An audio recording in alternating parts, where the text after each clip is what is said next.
मेरी मांगें बदल चुकी हैं। हमने कहा sir this is not fair, you are changing the goal post. बोले दिस इज माई विश।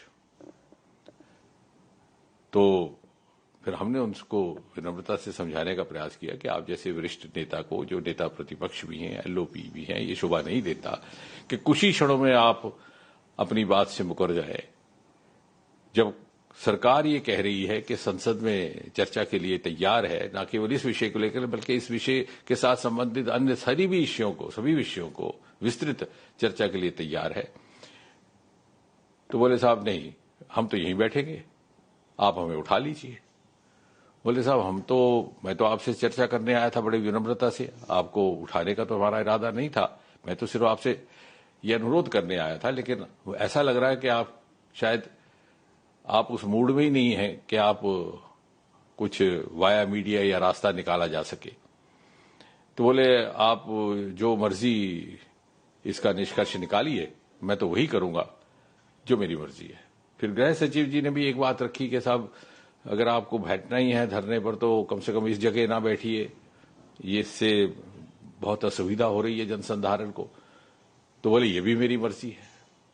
तो मुझे बड़े अफसोस के साथ कहना पड़ता है, ये बड़ा ही दुर्भाग्यपूर्ण है कि एलओपी का इस प्रकार का व्यवहार रहे कि वो अपने पक्ष को इतनी जल्दी बदलते हैं।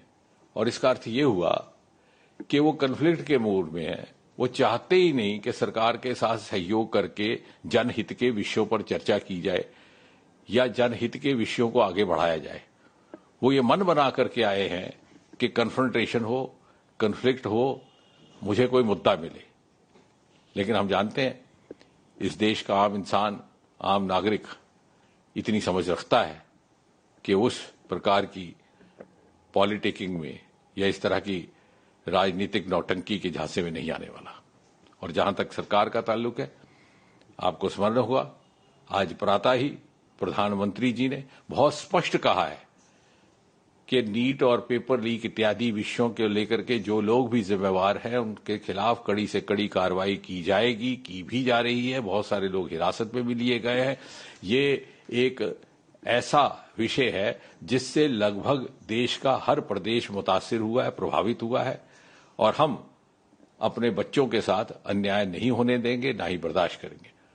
उसके बावजूद भी यदि विपक्ष और नेता प्रतिपक्ष सहयोग करने को तैयार नहीं है तो मुझे विश्वास है देश की जनता देख रही है, जिम्मेवारी उनकी रहेगी।